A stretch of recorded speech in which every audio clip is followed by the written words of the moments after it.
I'm Indy Neidell, and this is another World War II On Location special.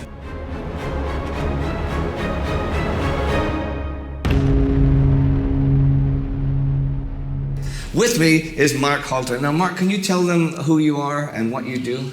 I am the president of the ALMA. My grandfather worked in the Maginot Line beginning of the 30s. My father was lieutenant in the Maginot Line during the war, and I am president of this association since 20 years. And now where we are today, this is the Schoenenbourg bunker, yeah? And this was an artillery location. It's one of the 44 artillery fortress of the Maginot Line, and it's one of the biggest in Alsace. And now we are at the ammunition entrance and the defense guns and anti-tank guns. And you can see anti-tank gun and dual machine guns behind us. This one is entrance defense. Yeah. You have the same guns and machine guns as at the front, and it's to fire behind. The turrets we have turns on 360 degrees. Okay. They can fire on the right, on the left, behind or in front. The strong of the Maginot Line is to support each other. You have no fortress who is alone. You have always a neighbor on the right and the left.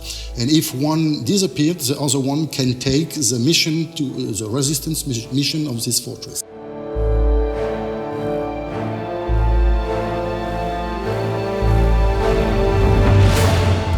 When you are 100 feet or 30 meters deep, you are protected against bombs and shells. Sure. But the problem is you need air and light. Right. And here we produce electricity, and we produce and purify the air. You will see it here.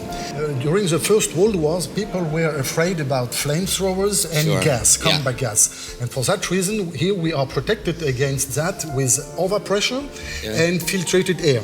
And today it's very important because the filters we have filtrate against atomic problems, because after the war it has been transformed, about combat gas and also about pollen. Okay. If you have allergy, you can be protected. It's pretty impressive, actually. They seem to think of everything. What we really wanted to do was give you an idea of the massive scale of this, of how large this really is. When we do the complete tour of the Fort Schoenenbourg, you walk 3 kilometers. All the galleries in the Maginot Line, it's a total of 100 kilometers underground galleries. Wow. But each fort is not linked with the other one with a gallery. Right. Each fort is independent. Okay, so that's not true.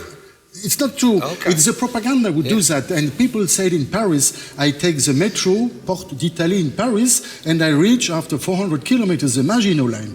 It's a legend, like many legends you can explain about the Maginot Line. How many soldiers would be stationed here? Maximum, or, in peacetime or wartime, or how would that work? Peacetime or wartime, it's the same, because troops in the Maginot Line are active troops. And in the fortress Schoenenbourg, the normal crew is 630 soldiers. In peacetime or non-combat time, they are outside of the fortress, in outside barracks where they do instruction. And when the war arrived, or in case of mobilization, they are able to enter in the fortress in less than 20 minutes. Okay. And then it's manned. For example, the war was declared by the French and the British the 3 of September, and the fortress was 100% manned the 23 of August 1939. And people don't think of that. People don't. They don't know that, because we speak always about the surprise of the German attack, who appears 9 months later. Its kitchens are run on the most modern lines. Its stores hold thousands of tons of frozen meat and 500 million gallons of red wine. Okay, so where are we now? This is obviously a barrack of some sort, yes? Yeah, it's a sleeping room for 36 soldiers. 36 people in this size room. 12. Wow. And they are obliged to stay here during 3 days. It's 1/4 of the soldiers. 3 of the soldiers are in the combat blocks, 1 kilometer from here, and 1 is here. And every 3 days they change. Okay. And they stay here for 300 days.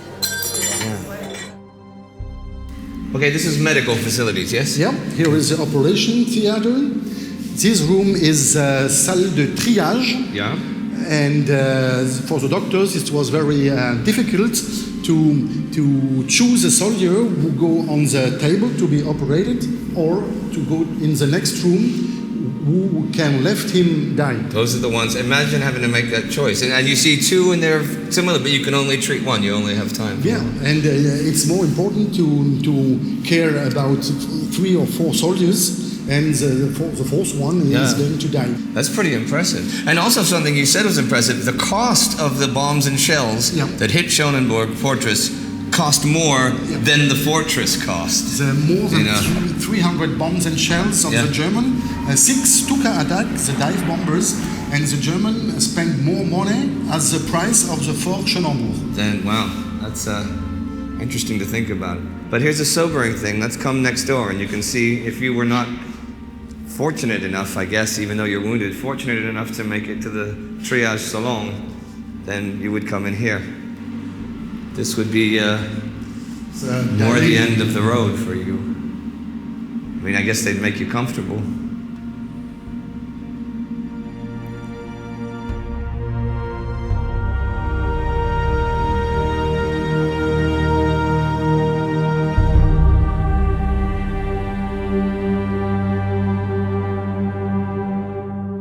Okay, if there was great danger, and as a last resort, you might find yourself right here. What's this? This is the secret emergency exit. Yep. And only the commander of the fortress had the key. So you couldn't just go out yourself? No, it's not possible. We are 30 meters deep, 100 feet. And at that place, from outside, we are hidden in the forest. Okay, so it come out camouflage, nobody No, you are very deep and it's very well protected. Okay, now this doesn't look like somewhere you'd exit from. So how does it work? It works. We have here a tube. Yeah? The tube is 22 meters high. Yeah?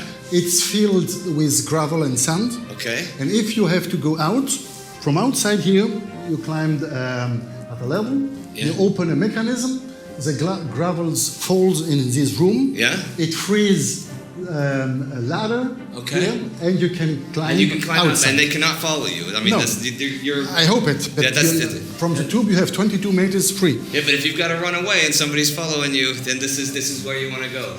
You cannot go out here with 600 soldiers. No, it's not possible. Only, but the last crew came here with a cable for TNT and explosive. Sure. And from here, at that side, they can explode a part of the fortress. All right, it's really fascinating. The last of the active fighting during the German invasion was on the Maginot Line, up until and even after the armistice. And you said something very interesting about the soldiers being forgotten. For the history, it's a big shame for the French government and politics because armistice was signed the 22 of June in Rotonde and enter in action the 24, 25 of June. Yeah. The French had forgotten you had 22,000 soldiers in the Maginot Line who resist to the German, and the French government and the French High Command were without news from them since the 15th of June, and they came here the 28th and 29th of June to give order to the crew to came out as honor prisoner, but non-defeated, and they came out as prisoner the 1st and the 2nd of July 1940. It's a big shame to forget these soldiers who goes during 5 years in German prisoner camp without having been defeated. Yeah, and then there was also, this was a problem for Hitler though as well. Yeah, because Hitler, when he was in Paris the 23rd of June, parading before the Eiffel Tower in Paris, wanted to visit the big fortress of the Maginot Line, and the German general said it's not possible, the French are still inside. He was just able, the 28th of June, to get a photograph along the Rhine at a small casemate of the Maginot Line, but he was not able to visit the big fortress of the Maginot Line. I can imagine him being really angry. This is really interesting because, you know, in the regular episodes I cover all the actual events, but it's so nice to broaden it out so people can get a real feet on the ground feeling of what it actually involved. And if you are not inside, you cannot have the ambiance of the Maginot Line. And the people have written the history after the war with propaganda movies and legend of the Maginot Line. It's not the truth. And that is a shame. Now, if you have one message to give to the younger generation, what would that be? Since 80 years, 75 years, we are in peace in Europe, and I hope just we can keep peace in Europe. It's very important, and for that reason, we are an international association here, Fortress Schoenenbourg, and a monument who was done to separate France and Germany is now a bridge between the people. If you'd like to learn more about the foundation, there's a link in the description below, and since it's a private foundation, yep. Right? We work here in the fortress for free, more than 200,000 hours in the fortress, doing electricity, painting, everything. So they keep this alive, and this is living history. And please consider donating to support them, because that's what keeps all of this alive in living memory. See you next time.